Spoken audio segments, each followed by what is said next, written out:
Hello, my name's Mark Cartwright, and delighted for this opportunity to beam myself into the PACTS conference this year. So, got a little slide deck. Just want to run by you. Hopefully, this will make some degree of sense as we go through it around our ambitions around powder procurement.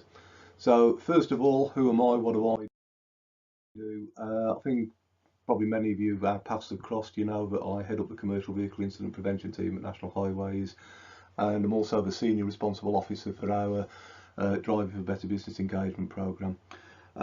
Two teams, both with the same KPI which we're ultimately judged on, which is the number of people that manage to kill and injure themselves on UK roads, and we have very ambitious targets to reduce those numbers to the only acceptable figure, which is 0. And we know that, to be blunt, we can do what we're doing and we won't hit that target. We can probably do 10, 100, maybe even 1,000 times more of what we're doing, and we still wouldn't hit that target. So we need a little bit of different thinking, which is where the powder procurement concept comes in. So what do we know? We know that vehicles don't crash. People crash, they just happen to be in a vehicle at the time. We use this still from a couple of videos that we produced for our events at the National Space Centre over the last few years, and really what we're trying to get across with this is it's all about people, not vehicles. And there's also this assumption that everybody out on the roads is on their A game at any one particular time, and that isn't always the case. There's a lot of other factors influencing their driving behaviours. We also know that at least half of the vehicles registered in the UK are used for work purposes. That's 650 odd thousand trucks, it's 5.3 million odd vans, million company cars, and then probably about 12 million odd grey fleets. That 20 million figure is about half of all of the vehicles registered in the UK, so we can and we should be influencing driver behaviours.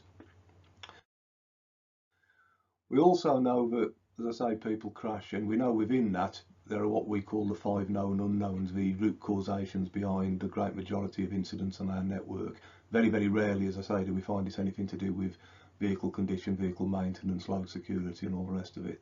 That isn't to say those factors don't make things potentially get worse very quickly once an incident has started unfolding on our roads, but right at the cause of it is the 5 known unknowns. And what we've tended, the phrase that we've tried to really socialise people with over the last couple of years or so, is this phase of driver roadworthiness.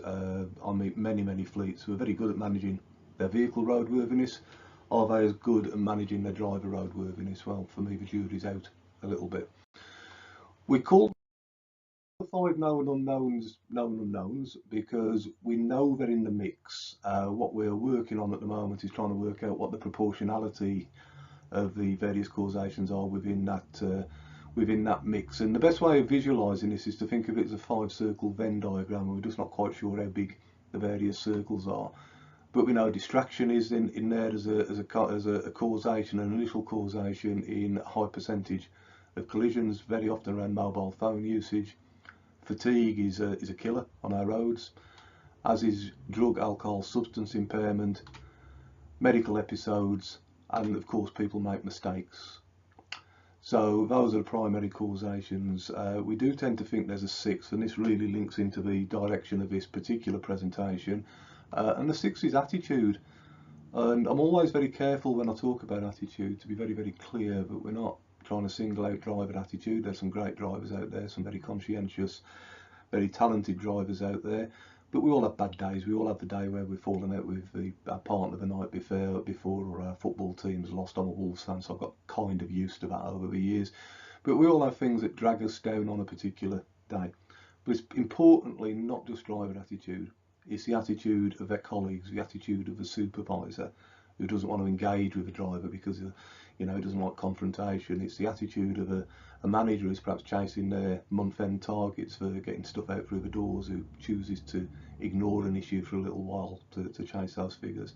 It's the attitude of the SLT, the MD, the chief exec of that organisation, who's perhaps blissfully unaware that things are not as they should be within the organisation. It's their job to ask the difficult questions. It's their job to be confident that they're managing the risk on the roads as well as they are elsewhere in their organisation. So the 5 known unknowns. Number 5 comes up again now, and I'll always take the opportunity to remind people of what this number means within the world where I live with my commercial vehicle incident prevention team and driving better business. To be blunt, it's the number of people who will typically, statistically, die on our roads each day. It's down to about 4.6 now in the last set of figures, but let's call it 5. But 5 people. And I don't think many people are aware of that level of fatalities on our roads. I talk to friends, family, people I'm talking to in presentations. Very rarely do they understand that that is the level of loss that we accept or seem to accept on our roads on a daily basis. 1,700 people a year. The other big number I focus into, we touched on the previous slide as well, is 20 million. That's the number of vehicles on our roads, according to registration numbers, that are being driven for work purposes. But I bet you if you went down to your favourite piece of motorway now and had a look at the vehicles going past, it'd be way more than 50% of the vehicles out on the roads are there for work purposes. If you take yourself down to a motorway 3-4 o'clock in the morning when the HGV movements are going on there, it's virtually all at work drivers. So there's a massive opportunity for us to influence those behaviours with a little bit of different thinking.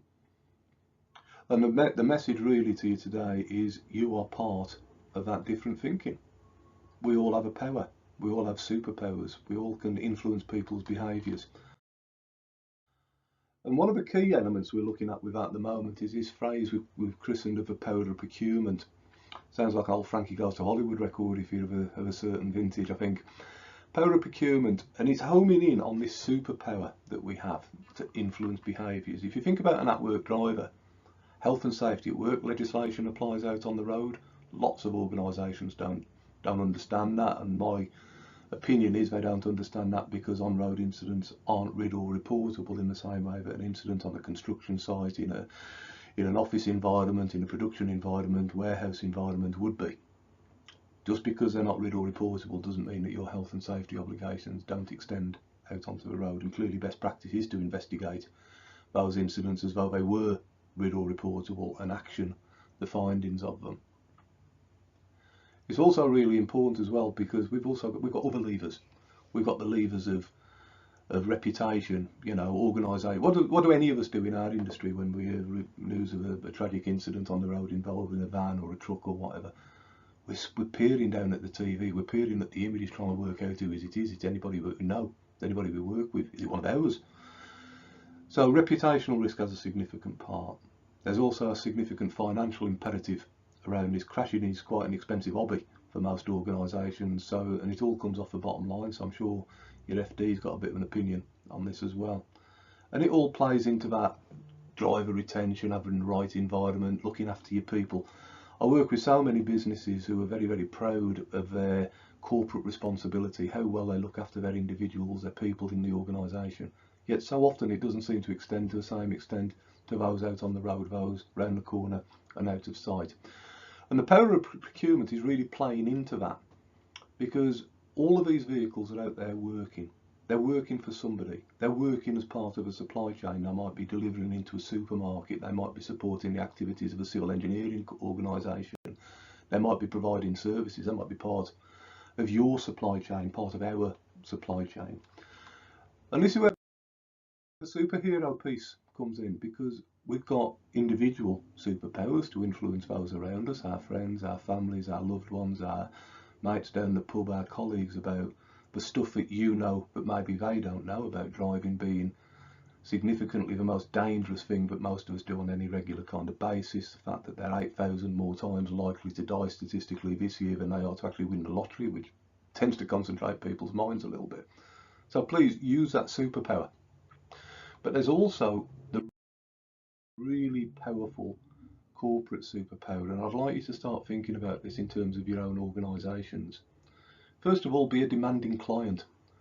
I mentioned this attitude thing a little bit earlier when we're talking about the 5 known unknowns, as we call them, and the 6th one of attitude.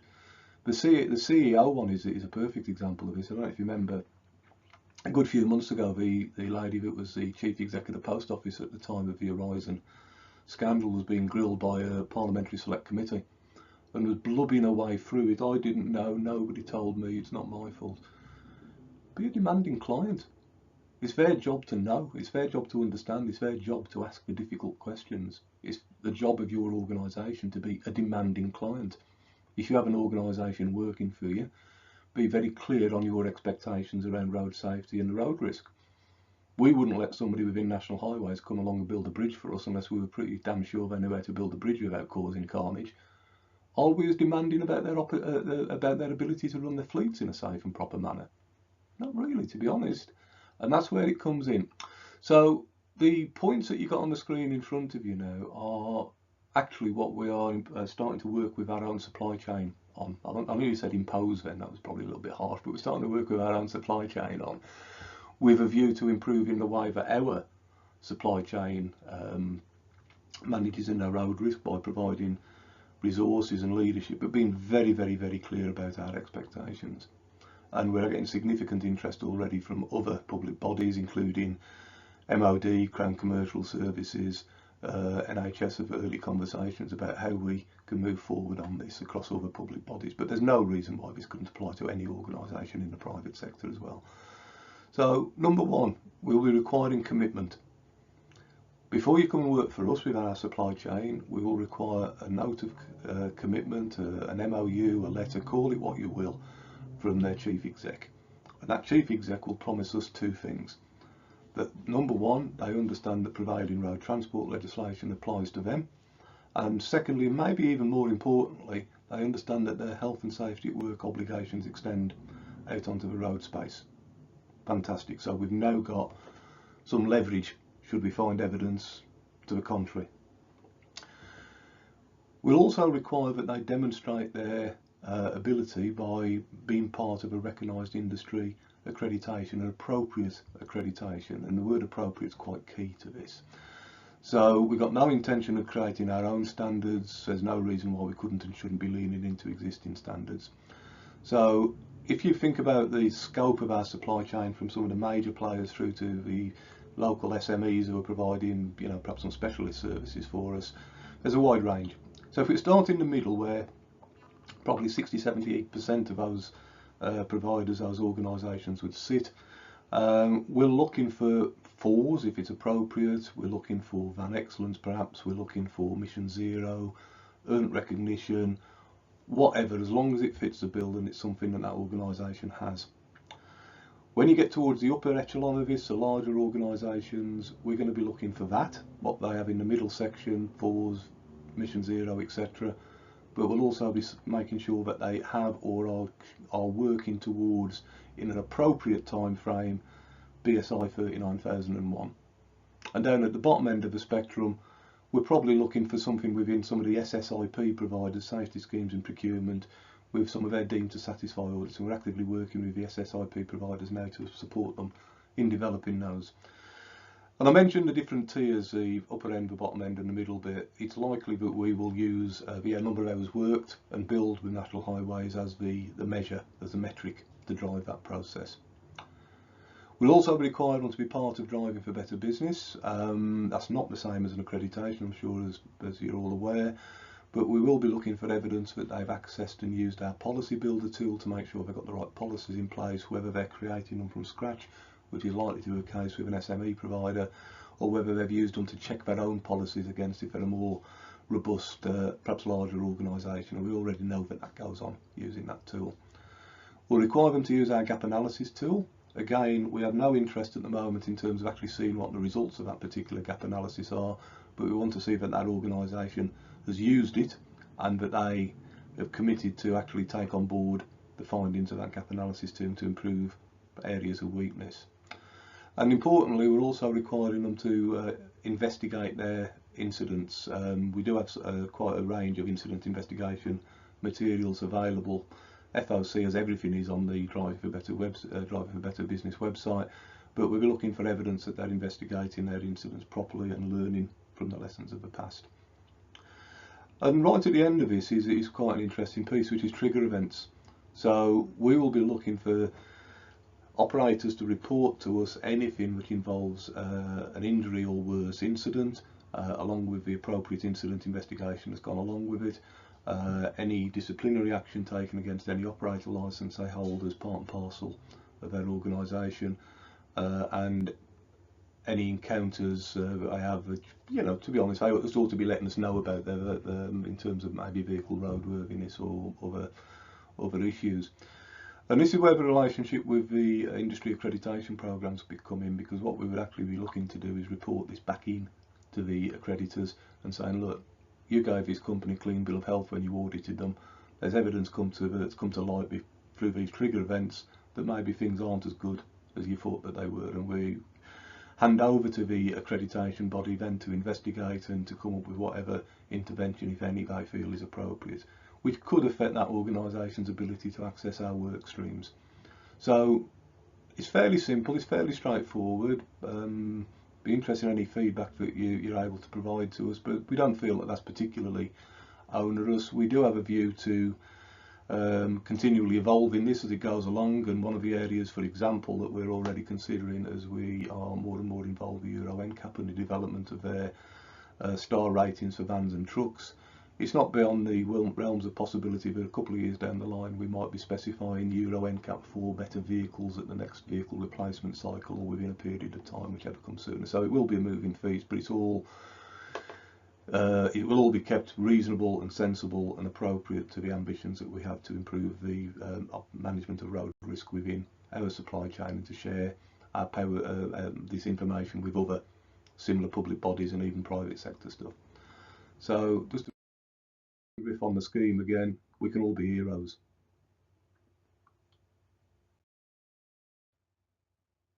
Okay, my details are there. I'd be interested in any feedback you have, any questions, but please don't hesitate to get in touch. And I'll be back on the live panel a little bit later on today.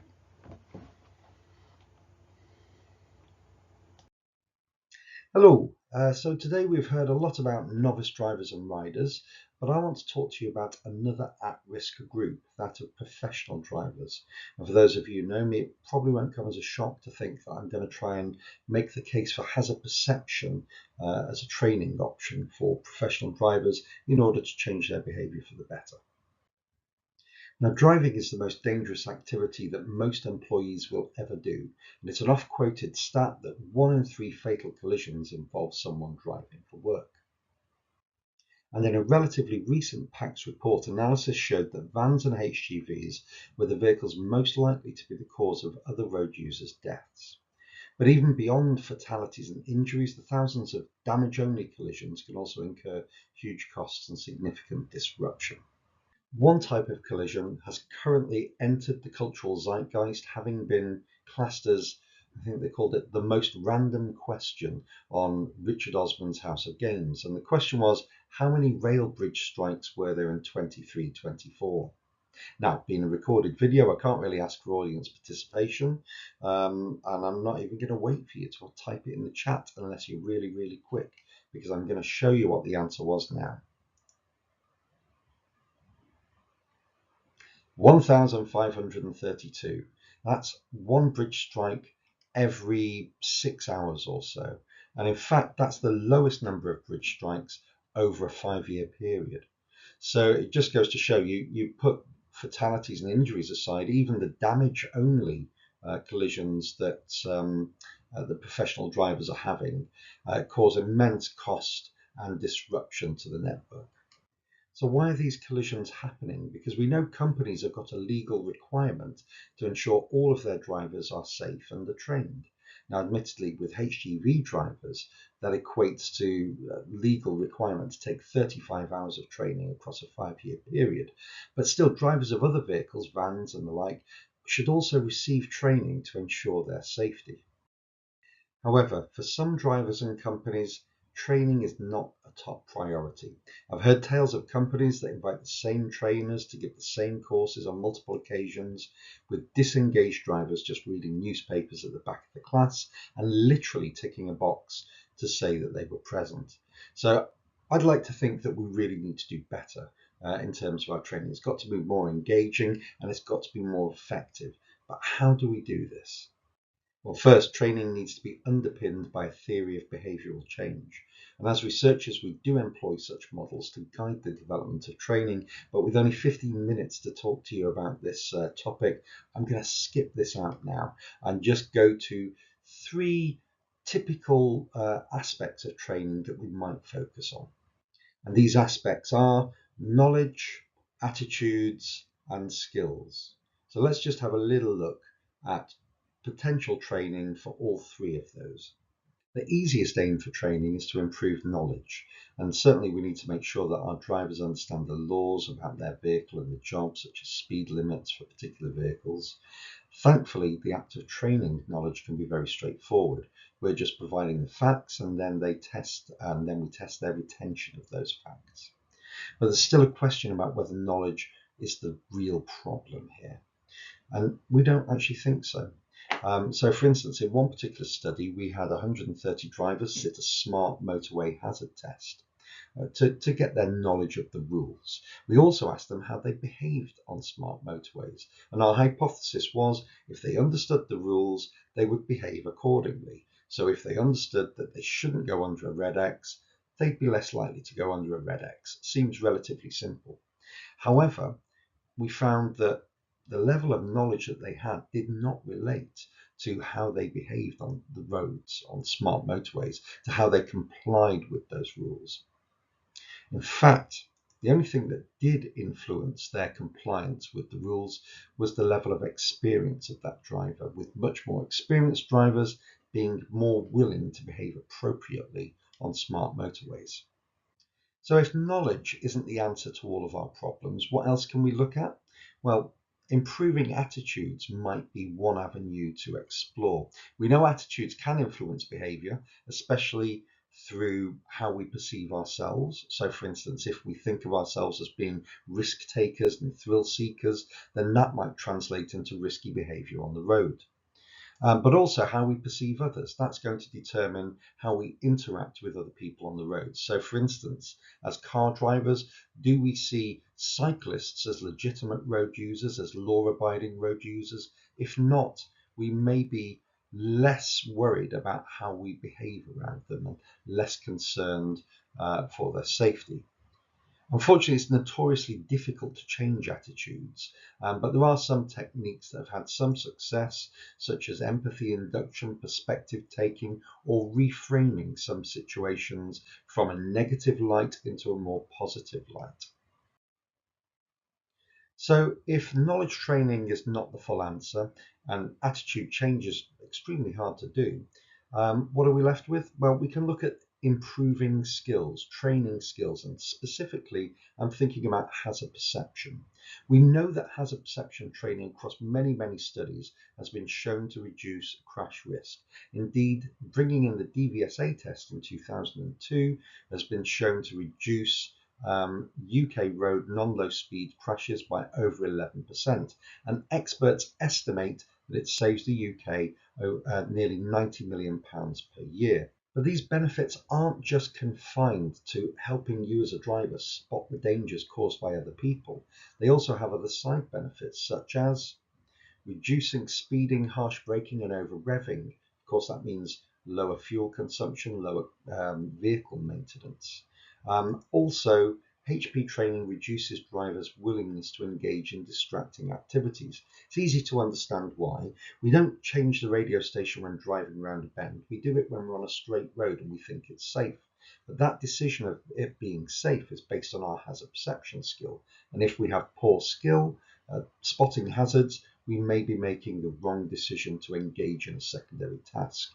As we train people to get better at hazard perception skills, then they see more danger in the roads and are therefore less willing to engage in distracting tasks. So we can also not just spot other people's dangers, but stop creating dangers ourselves. So with all of these benefits, why isn't it used more in fleet training? Well, one misconception is that hazard perception is only useful for learners. However, we know from studies that even highly experienced drivers can benefit from appropriate hazard perception training.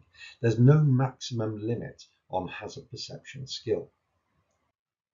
This view, however, I've got a lot more sympathy for, that hazard perception materials are really only designed for learners, and that in the main part is true. Certainly the DVSA test is designed for learner drivers, normed on learner drivers, based on driving a car. as HGV drivers, van drivers, etc., when we get into those vehicles, it gives us different viewpoints. People react to us differently. The hazards, or some of the hazards that we face, may be different. So what we really need is something a little more bespoke to the training needs of our particular drivers. And that's why in our research at NTU, we have been developing and exploring ways to create hazard tests for different drivers in different vehicles. So we've got at the top left van, then bus, then on the bottom left we've got HGV, and on the bottom right we've even got fire appliance hazard perception test showing a fire engine travelling on blue lights through Nottingham Market Square. And now that we have hazard perception materials that are more relevant to our particular drivers, we can develop more engaging training resources as well. So there are many different ways to train hazard perception. Just showing people more and more clips is training in itself. But also we can engage in things such as error-based feedback. So let me just start this video. This is just where we go through the clip again and we show people where they should have been looking and what they should have been thinking about at the same time. So there'll be a voiceover over the top of this, which I've kept silent for the purposes of this particular presentation. But then, as you can see, we've got a whole range of different ways beyond error-based feedback that we can impart knowledge and skill development into drivers when it comes to hazard perception. And once we've created relevant training materials, we can then decide how that should be delivered across our drivers. And there's many different options these days, from, first of all, individual training by clips being sent to mobile devices, what we might call microdose training, very small amounts per day or even per week.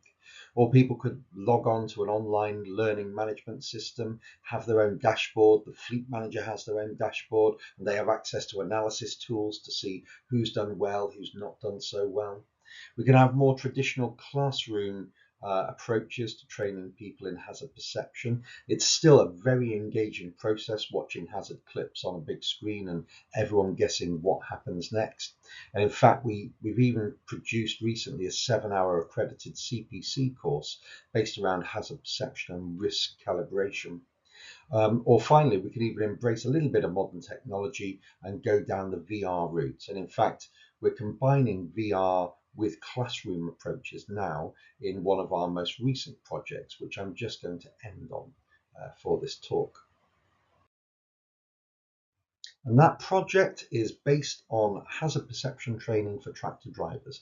Why tractor drivers? Well, we know farming is dangerous. There have been 28 farm deaths in the 12 months from 24 to 25, but the HSE do not include statistics of on-road deaths. And over the last 5 years, we've averaged 21 deaths every year with agricultural vehicles. So that's almost the same number again of fatalities, which suggests that there is a rural road issue here with agricultural vehicles that needs to be addressed. Indeed, we've probably underserved our young tractor drivers. We don't give them the resources that they need to learn how to be safe on the roads. We allow anyone to drive a tractor with a car driving license, and indeed 16-year-olds can drive tractors on roads unsupervised after an extremely rudimentary test with the DVSA. So we really need to fill that gap. We need to give more resources to our young tractor drivers to make them safer. So to help fill this gap, we designed a hazard perception test for tractor drivers using 20 clips filmed from a tractor on live roads and presented to our trainees in VR headsets because they're full 360 clips. We tested these with 145 tractor drivers and we found that their scores, their hazard prediction scores, were significantly predicted in our regression models by the number of previous collisions that they had reported. So that shows that there's some validity in that test. It's really tapping into an underlying safety skill. So now the next stage for that research is we are taking that hazard test and we're turning it into a 2-hour classroom course for agricultural students. And we're hopefully going to be delivering that, rolling it out next week in its first iteration to 5 agricultural colleges. We're going to use our VR clips, we're going to use error-based feedback, we're going to supplement them with videos that we've created to explain other different hazard problems, such as pulling out of fields and overtaking horses, and put lots of information in terms of making our tractor drivers safer in regard to the many hazards that they come across. And hopefully by this time next year we'll have some data to show that this training course is beneficial to these drivers in terms of improving their skills. So in conclusion, hazard perception training is engaging, but more importantly, it can reduce crash risk. It's relevant for professional drivers, though we acknowledge that materials should be designed appropriately with the vehicle and job role in mind. Adoption of hazard perception training will reduce collisions, but also will reduce costs associated with repair, maintenance, and fuel use. And we know that there are a wide range of training techniques and delivery options available, and that's going to allow you to tailor hazard perception training to your particular organisation's needs. So with those things in mind, there really is no better time to try and embrace hazard perception as something that is going to improve the safety and save money for your particular organisation. So that, dear listener, is my case for including hazard perception training as part of fleet training overall. Thank you very much for listening, and I believe there will be an opportunity for questions at the end of this session. Thank you. Brilliant. I should have mentioned that David helped me pull this conference together, so he was giving me recommendations on who to invite and the shape of it. So I just need to give him credit for that. Our next presentation is from Dr. Lisa Dorn. Hello everyone, my name is Lisa and I'd like to talk to you today about the importance of human factors training for fleet managers. I'm an academic at Cranfield University, but I'm also the founder of SciDrive, my own independent consultancy. And I'm also a fellow and chartered member of the Chartered Institute of Ergonomics and Human Factors. And I have specific interest in managing the risks of driving for work. And I've been involved in work-related road risk for over 25 years. So first of all, I'd like to tell you about some of the projects that I'm currently involved with under SciDrive, that is a specialist provider of research, assessment and interventions for improved fleet safety. And we also deliver accredited training in human factors for managers, trainers and professional drivers. So some of the projects that I'm currently involved with include Transport for London, investigating pedal confusion amongst London bus drivers and some of the strategies that can be put in place to avoid unintended acceleration, and with the Association of Ambulance Chief Executives looking at seatbelt compliance with in the back of ambulances. And Go Ahead is a huge project on analysing bridge strike investigations. And then with Travis Perkins involved in a research programme to investigate the role of distraction, stress and skill fade on crash rates. And Tesco, Cisco, Metroline and Tarmac, all of those companies, I'm currently delivering a programme of human factors training for managers, and also in some cases delivering CPC programmes for behavioural change amongst drivers. Okay, so my first point here is to talk about human factors and where it actually came from as a discipline. Well, it first emerged as an outcome of major accident investigations, and here there are 4 mentioned. Of course there are many others, and essentially whilst the main cause of accidents may be operators' actions, these catastrophes showed that all managerial and operational levels were major underlying factors in different aspects of the disasters. So there were latent and active failures in which there was a failure to diagnose a stuck open valve due to poor panel design for 3 Mile Island. There was a distraction effect of over 100 alarms going off at the same time. There was poor operator training, known maintenance failures, and lessons not learned, and so on.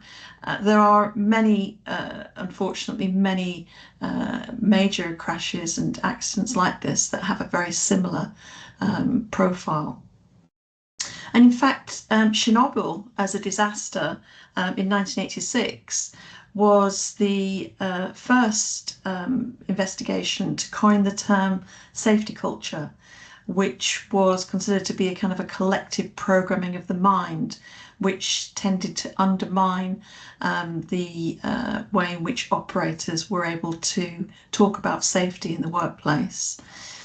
So human factors then is defined as the interaction between humans and environmental, organisational and job factors. It applies theories, principles and methods to optimise human well-being and system performance. And it's also about designing a product, a workplace or system to suit the people who use it. And most importantly, it's about avoiding forcing humans to operate in an uncomfortable, stressful or dangerous way in which human error is most likely to emerge. Now, within other industries, such as aviation, there are explicit human factors requirements from regulators. But within land transport, really, those are voluntary. There is no international organisation, for surface transportation industries, and it's really up to the national or regional authorities to enact some safety management systems, regulations.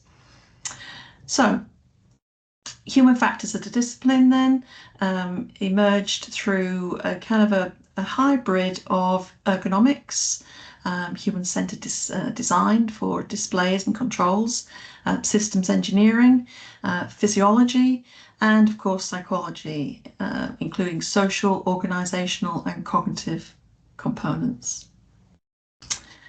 So really, one of the major findings through all of the human factors research to date is that when looking at these accidents, these investigations, human error is clearly visible when an incident occurs, and there does tend to be a kind of a blame-oriented approach where error is almost criminalised, but actually it's the safety system gaps that lie beneath the surface, the latent failures, that actually breed the human factors that lead to some of these errors. So clearly the people who make decisions about these systems are the managers, the senior managers in particular, because they have responsibility for safety management governance structure. And safety management systems require explicit decision-making accountability at the senior management level. So if the senior managers are not open to listening and acting on safety messages from supervisors and frontline workers, then you obviously have a mismatch between work as envisioned and actual practices. So what tends to happen is that shortcuts will be substituting established procedures and formal training if they're allowed to evolve. And those ignored safety gaps lead to very negative outcomes, of course. And it's a Swiss cheese model, which many of you may have heard of, which is widely used to describe some of these principles. So the idea here is that each slice of cheese represents a successive layer of defense, barrier and safeguard, and there are gaps, there are system gaps within those barriers, like the holes in the Swiss cheese slices. And some holes are due to active failures, that is things that the operators or the driver has done wrong, and some holes are due to latent failures, that is something within the organisational structures, within the procedures, policies and so on, that has led to some latent failure. Now, the holes in the Swiss cheese are constantly changing.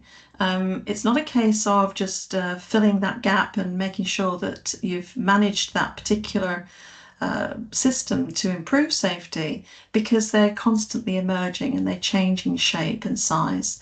And some of these gaps may mean that management may actively encourage drivers not to speed, but workloads are high, and so there may be some actual perceived negative consequences for running late.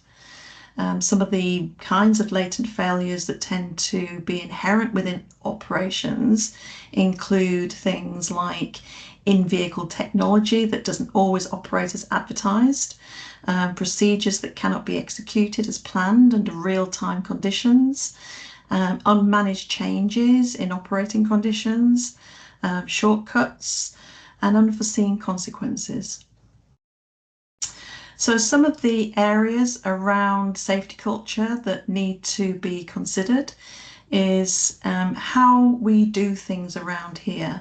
And these values and norms within the organisation are something that's established over an extended period of time, and something that is essentially a product of the decisions by people at the top, such as how work assignments are made, what contracts are agreed that drivers then have to respond to, how technologies are embraced, how organisations react to errors, what safety information is collected and shared, and how that safety information is collected and shared, how an organisation learns, improves and manages safety, and how management and unions relate, and how training is developed and delivered. So training is one of the areas that I'm particularly keen on being involved with, because that's one of the ways in which you can help to contain human error. So managers influence safety culture according to what they pay attention to, what they measure, what they control, how they allocate resources. For example, what's the budget for safety? Is there a sufficient budget? How they allocate rewards. So are you inadvertently rewarding drivers for being unsafe? Are you rewarding drivers for being safe? And of course, management behaviour as a role model, which may undermine the way in which drivers behave.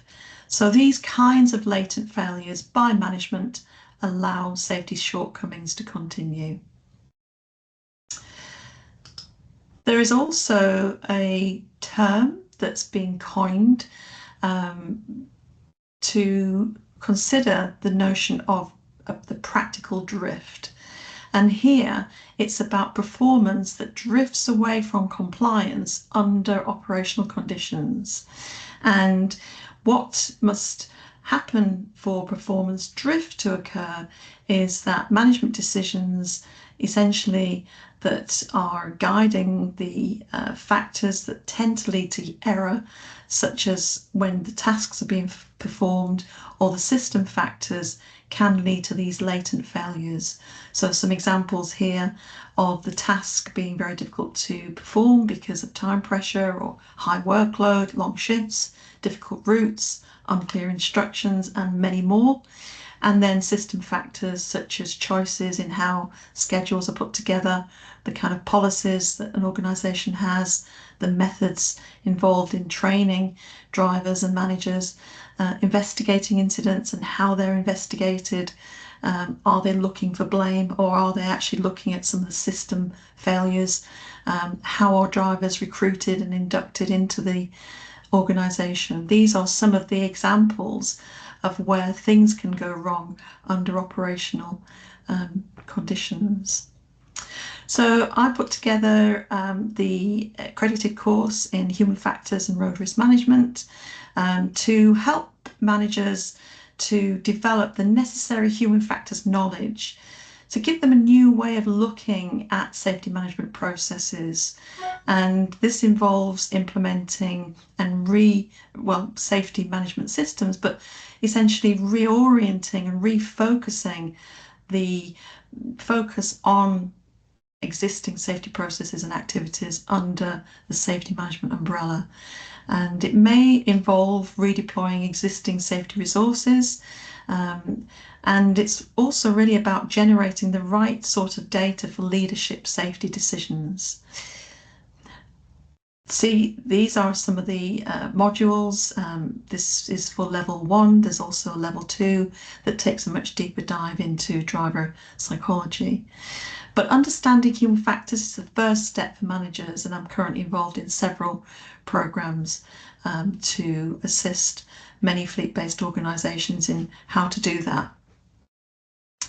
What you're also trying to do is to try and develop driver engagement, and that really is a way in which you can improve job motivation, because we know that lower driver engagement correlates with crashes at work, and engaged employees tend to contribute ideas for improving policy, procedures and behaviours. And there are 3 distinct dimensions of engagement. Firstly, cognitive. The focus and concentration on safety reduces the chances of committing errors. Emotional, which is about feeling connected to the job and pride in your work. And then the physical engagement, which is the energy you need to be able to perform the task. And meta-analyses found that the top 25% of engaged workers have 50% fewer incidents than the bottom 25%. So making sure that drivers feel connected and focused and physically engaged with the task is all part and parcel of containing human error. And one of the ways in which SideDrive does this is to take into account significant evidence in the literature around how to motivate driver behaviour for safety. And this is something that we refer to as insight training, taken from evidence that's been really a gold standard study in work-related road risk by Gregerson, and the study investigated 5 different groups, one of which was a control group where there was no intervention, and the 4 groups were insight training, in which people were encouraged to develop their personal insights on risk, but also identify fleet safety problems and things that the organisation could do to manage safety, and action planning for sticking to goals for safety. And the campaign group was, as it suggests, leaflets, posters, and the bonus group was where drivers were given incentives for crash-free driving, and then a driver training group, which is actually not a driver training kind of method that mostly you would associate with that type of intervention. It wasn't too skills based. It was mostly focusing on commentary driving, low speed manoeuvring, and avoiding getting into a skid. This was a Scandinavian country. And what was really compelling about this study is that crash rates were compared with the control group 2 years before and also 2 years after the intervention. And these were the findings. You can see here with the 2 years after the orange bar, there's a significant reduction in the number of collisions per 10,000 kilometres driven for insight training, and that was by far and away the most significant finding, with over 50% reduction in crashes 2 years post-intervention, as opposed to the campaign group where risk actually increased. The bonus group, there was a trend in the right direction, but it wasn't significant. Driver training was also significant because of the nature of the training, but it wasn't as cost effective as insight training. And then the control group, where there was no change found. Okay, so really what insight training is important to do, is to encourage safety ownership. It's about voicing safety concerns, and within the workshop that we deliver, it's one of the key components for drivers to talk about safety and what the organisation can do to manage those problems. So we discover those safety system gaps, and that's obviously on the back of the company then taking action, develop safety motivation. So the CPC driver behaviour workshop then includes 2 modules, so it's a 7-hour programme, and these are the topics covered very briefly. We also administer a psychometric assessment of driver behaviour, looking at some of the kind of attitudes that people have to safety management within the organisation, look at driver fatigue, vulnerability, angry driving, how compliant they are, and the time pressures that they feel under at work, risk awareness, and how confident they feel in their skills and abilities. So these are profiles that are used during the workshop to investigate, how and where to target coaching interventions, and also develop self-reflection skills within drivers, and also can be used as a way of coaching to understand a bit more about telematics data and what it actually means in behavioural terms. So just to conclude then, in aviation, rail and maritime sector, safety management systems are legally required, but the ISO 39001 is actually voluntary.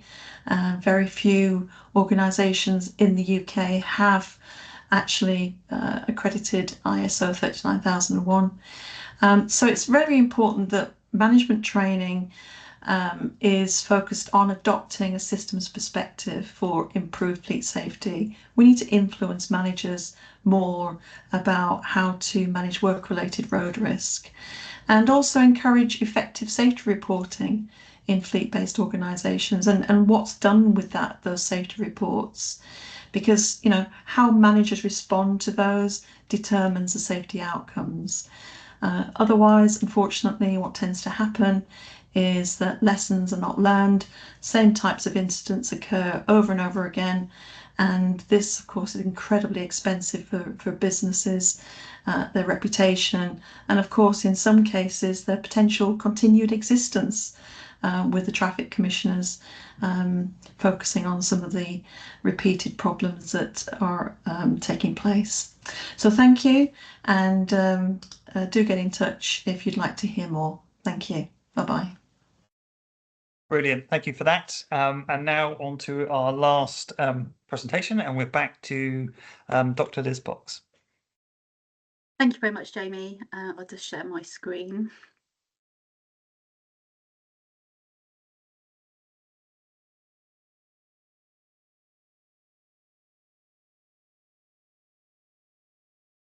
Okay, hopefully you can see that okay. So good afternoon, everyone. So in this talk this afternoon, I'm going to be focusing on how parents shape young driver behaviour. So both before, during and after the learner to driver phase, and also what we can do more to support them more effectively. So I'm going to be drawing on new evidence from my recently published report, More Than a Passenger, which was a rapid evidence review of over 50 international studies.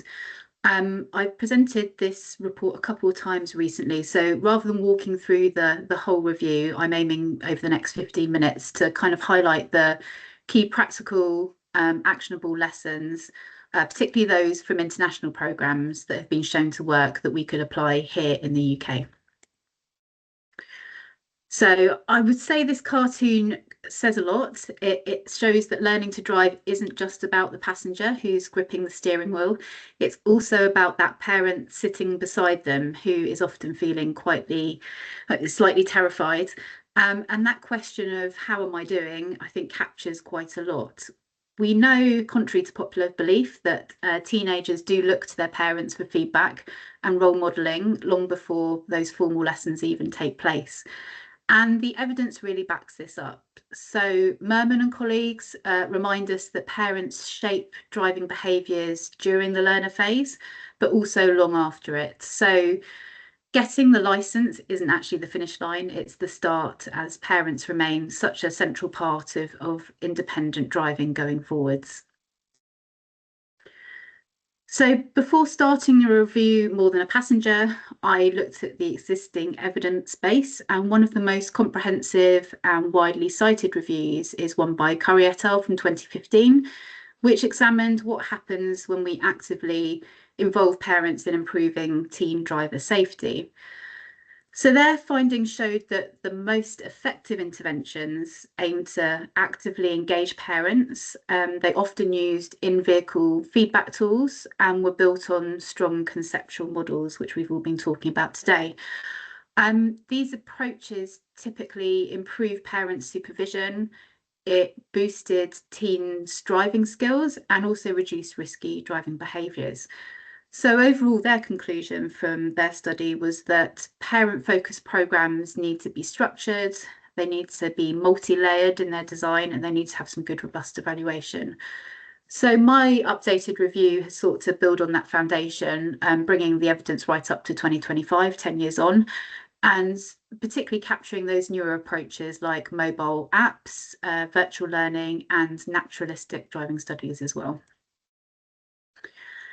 So parental influence starts long before a young person begins lessons, and I think this is something we talk about quite a lot.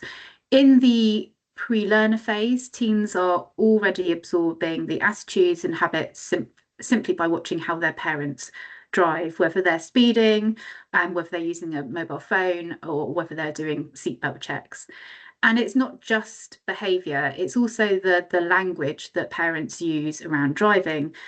Are parents talking about driving in terms of safety and responsibility, or are they framing it mainly as, you know, a freedom and fun opportunity? And what we know from the evidence is that early framing shapes what teens come to see as normal, and therefore is really important. So all the research backs this up. Some research by Harmon et al. From 2019 found that teens from homes with clear and supportive communication respond far better to safety interventions later on. More permissive or inconsistent styles weaken that impact. So even before the L plates go on, we know that parents are already laying those really important foundations, and it can be for better or for worse. And that's why this phase really matters. And obviously, when we talk about parents and guardians, we know that not all young people do have parents and guardians in their lives as well. And that's important that we bear that in mind as we think about interventions. So one of the consistent findings in the research is that teenagers don't just listen to what their parents do and parents say, they copy what they actually do. And importantly, they copy what they think their parents do. So if they regularly see mobile phone use or speeding or frustration behind the wheel, that becomes much more normalised within that family. And teens who perceive their parents as distracted or aggressive are more likely to drive that way themselves, which increases crash risk. So ultimately, that modelling shapes mindset and risk tolerance. So every comment that parents make, every habit, every glance, that is setting the environment within which that young person is working within. So we've talked about modelling, but consistency matters just as much. So research has found that when parents say one thing and do another, their influence weakens dramatically. So for example, a parent might insist on sticking to the speed limit, but then regularly drives above it themselves. And yes, teens are very good at spotting these things. And once they see that gap between words and actions, the credibility of other rules and warnings can also drop as well. So moving into the learner phase, where the formal training starts, but obviously the supervised practice with parents still shapes a huge part of that learning experience. It isn't just about the number of hours that predict safer driving, it's about the variety of those hours as well. So exposure to night driving, rural roads, and poor weather builds that adaptability and confidence.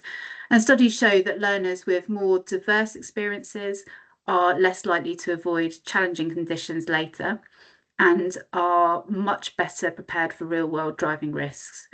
But many parents we know typically stick to those safe routes, which we know limits learning. So one of the most effective things we can do as practitioners is to encourage and help parents plan for variety, not just more time behind the wheel, although of course that is also important, but also the right sort of time behind the wheel.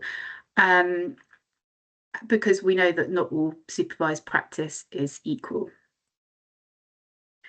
So even though parents we know are hugely influential, most don't actually feel that confident when you ask them about teaching the technical skills of driving. So things like positioning or hazard perception, and in a way that is completely understandable.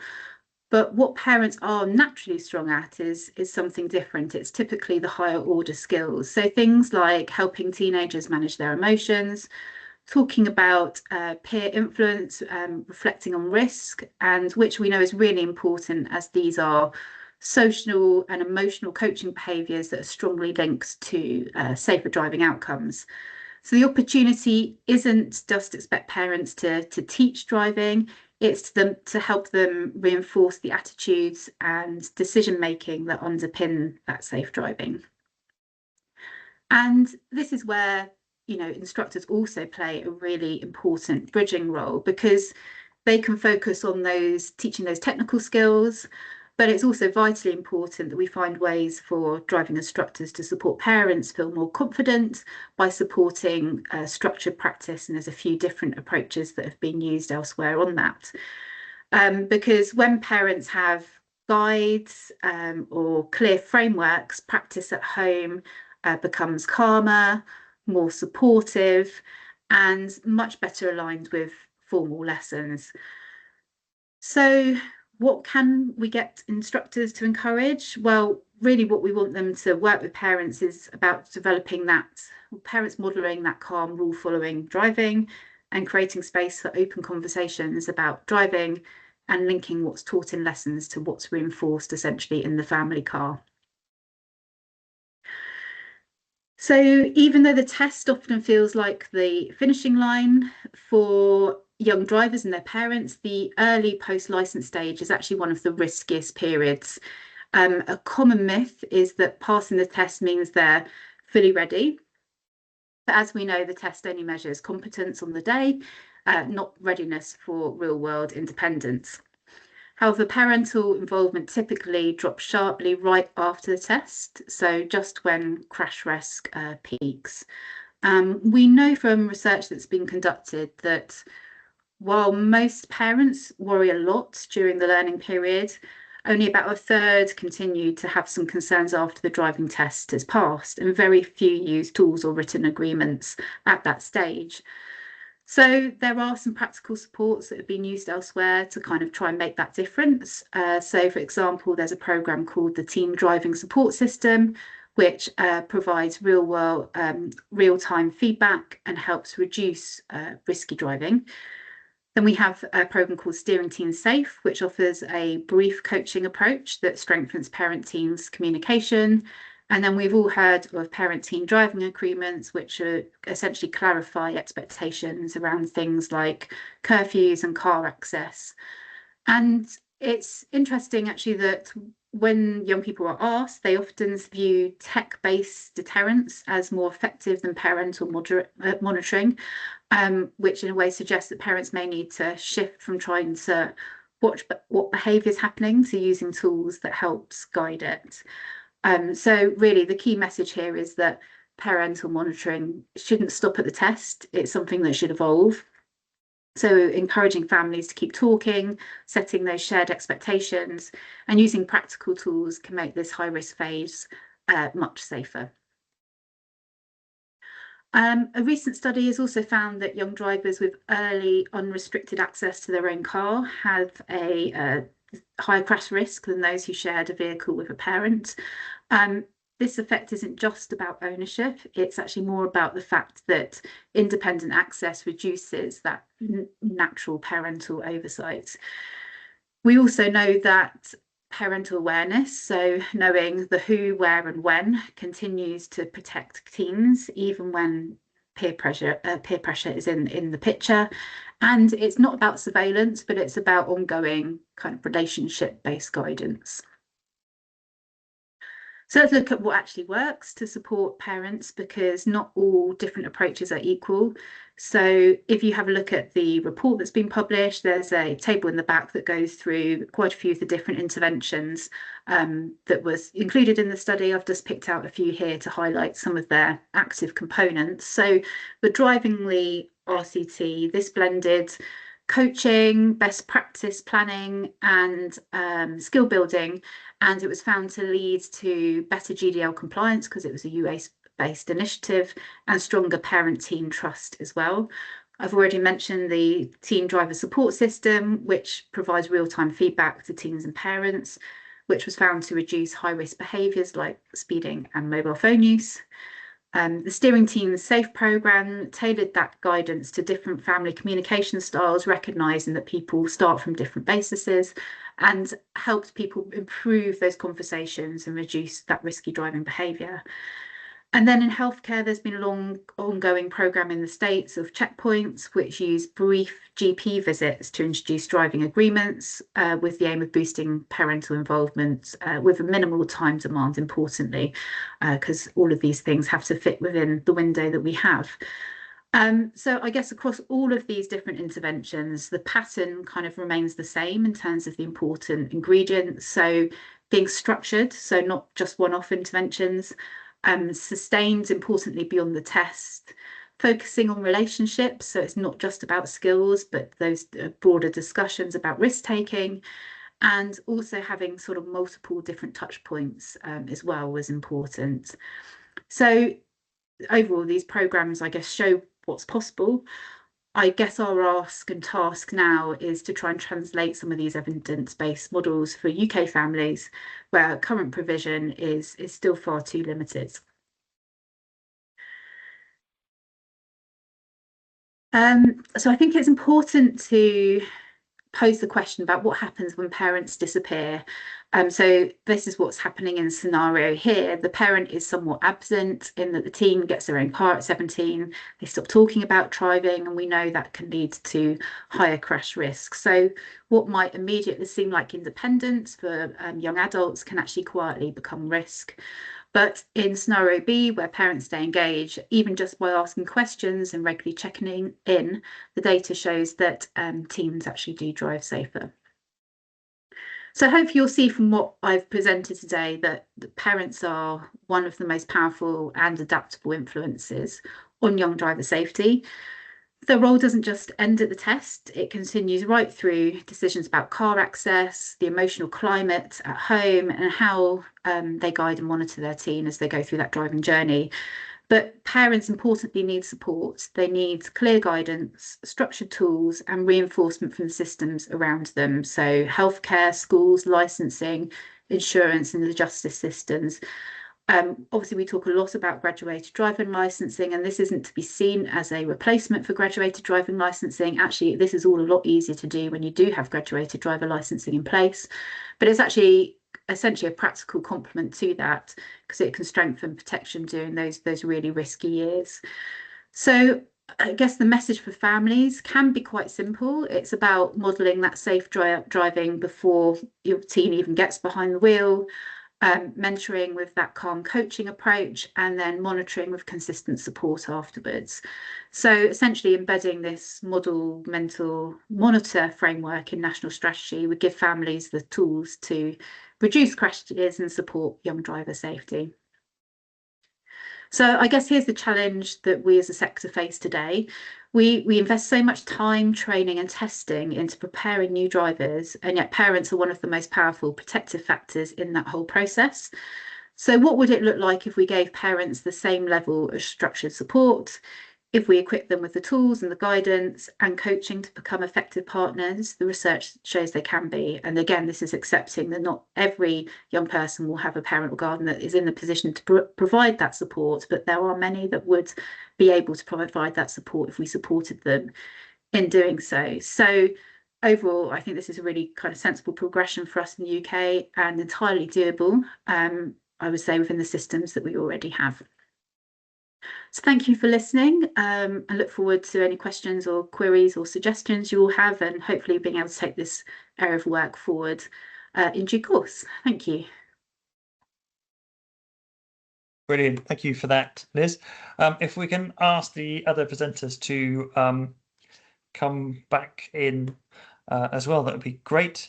Liz, my youngest daughter is about to start driving, and I was thinking, and my wife, they both drive to school together, so once she's had some lessons, they'll be going. And I was just thinking, oh, should my wife go out with the instructor herself, and maybe get some sort of tips and hints and stuff? Where can parents get practical advice on what you've just been talking about? Yeah, I mean, I think that's the issue at the moment, is there isn't that very many places that they can go for practical advice at the moment, and rightly so. I think that parental instructor relationship can be quite difficult and challenging at times, because we know that many parents are motivated to obviously help young people learn to drive and probably do that in the most cost-effective way. If driving instructors are saying, well, you should be doing this, that, and the other, and it's going to cost them more, then that's a bit of a frictious relationship. And I know, speaking to driving instructors, that they say there's some parents they can engage with and some that they can't at all, and it's really difficult to do.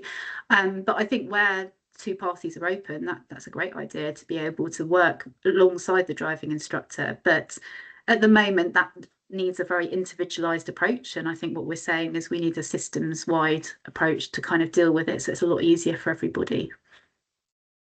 Okay, brilliant. Thank you for that presentation. And I think it sort of picks up on that theme of who has the best influence on drivers. And I think, you know, that yours was sort of parents, and the other one is, you know, those who are responsible for those who are working, sort of thing. So I think that's a really powerful area, and it's that sort of thing that, you know, we can teach one person to do this, but if we can teach those ones who are influencing a lot more people, then potentially it has that sort of bigger impact. So yeah, and I certainly think, I'm pretty sure in one of the studies that I looked at, they were talking about workplace engagement with parents, because we have a whole load of well-being, you know, and sessions that you have as part of learning in the workplace. That's a way we can get to parents, is through employers. So that might be as something that we could certainly look at as an avenue potentially. Okay, brilliant. Right, questions. So I've got one for all of you here. It's work related, so it's should work related road incidents be RIDDLE reportable? So does any of my panel, sorry, any of my speakers not support that? I think is the easiest way to go with this. You know, I'd jump in on this, Jamie. It's Mark. Is absolutely, it baffles me why any other element of health and safety management within an organisation is RIDDLE reportable, and the stuff on the road isn't. And you've heard me say this a number of times, Jamie. If it was a single magic bullet I could fire, it'd be to make on-road incidents RIDDLE reportable, because I bet that would get the attention of organisations to manage their on-road risk with the same maturity and talent that they manage the risk in the rest of their organisation. So absolutely. Yes, and David, I think you flagged that nearly half of the farm deaths are on the road. Yeah, and I think that's a real blind spot for us as well, because they're not being counted by the HSE, so we completely ignore them. Of course, there is the difficulty there that although there were 28 deaths on farms, there were an additional 3 fatalities on farms in that year that were members of the general public. So there is that distinction there between people who are in the farming industry who have a fatality on farms, and that may be carried through onto the roads as well. So in the sense that when we're on the roads and there's a fatality, because it's not typically the person in the tractor who is injured or killed, then the HSE isn't concerned about how that doesn't take those figures into understanding how dangerous farming is.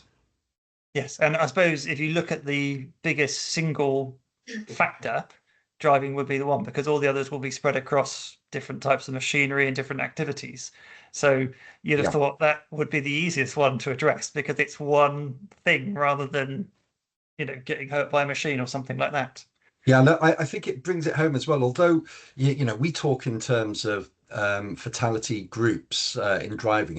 You look at motorcyclists, you're looking at hundreds there. So agricultural vehicle deaths on the roads are a very small percentage of those overall deaths. Yet farming is often put up there as one of the most dangerous areas of driving. Then when you dangerous areas of work. Then when you compare it to the on-road deaths and see that actually on-road fatalities with agricultural vehicles aren't that far behind, you realise that the smallest niche of on-road deaths, perhaps, that we have in the UK is almost equivalent to the most dangerous working place in the UK. Yet we put lots of effort into the latter, not so much into the former. Thank you. Mark, you wanted to come in on that? Yeah, it's to support something David just said on there. Is one of the things we talk about in terms of road risk is the fact that as a nation we take it for granted that we can drive, and we can drive really as well or as badly as we choose with very little consequence, etc., etc. And statistically, driving is easily the most dangerous thing that most of us will do on any regular kind of basis. But we almost seem to conspire against ourselves to find whole new ways of driving badly and distracting ourselves from the job at hand. And again, for me, it comes back to this recognition that it's a health and safety issue. Even you could argue a public health issue, given the size of the number of fatalities and casualties on there. 5 people will typically die on our roads each day. Data is a little bit sketchy around it, but I would argue at least 2, maybe even 3 on a bad day of those are either at-work drivers who are dying or people that at-work drivers have managed to kill on our roads. Yet somehow we don't take it seriously. Well, actually, I'm going to ask a question about data now. So I'm going to bring Lisa in because I think a lot of this is down to the fact that because we don't coordinate that data, we don't really know. So Lisa, do you, with your work with sort of fleet managers, do they appreciate the risks? Because, within their particular own company, they might not have had a fatal or anything like that. So do they understand those risks? Well, I think the databases that organizations have, really are so impactful to understand where the risks are, understanding the kinds of crashes that are happening, the locations, the risk factors. But, it's very patchy out there. Some organizations are great and they really collect the data well, and they have great, analysis done regularly that feeds up to the board level. I've experienced some really great practices out there, but I'm afraid it's very patchy. And, we need to do more to make sure that organizations know what kind of data they should be collecting and how they should be using it. Yeah, I mean, there's an example from the police where they did a report and they were looking at what killed most police officers, and instantly there's slightly alarm bells because they needed to do a report to work out what was killing most police officers, and it turns out it's road traffic collisions. Yeah. And you're just thinking, well, they're clearly not investigating and then feeding them up back at a national level because they'd have known this straight off, sort of thing. And I think that's the same with a lot of industries. I mean, it seems to be the higher the risk the industry, the better they manage risk. So like rail, they are totally risk averse, and they now know that the biggest risk to their rail workers is on the road. And I would, things like health, I personally think the biggest risk to especially young doctors is probably road traffic collisions and potentially suicide. But it doesn't seem to be coordinated together about what's happening and then what the industry is doing about it, sort of thing. And it's just been said in the chat, a big factor in military sector too. Yeah, absolutely, because you're more likely to be killed in a road traffic collision as a member of the armed services than you are in theatre. Yeah, and they actually have a road safety strategy. I'm not sure how well they've implemented it, but at least they've recognised it and done something.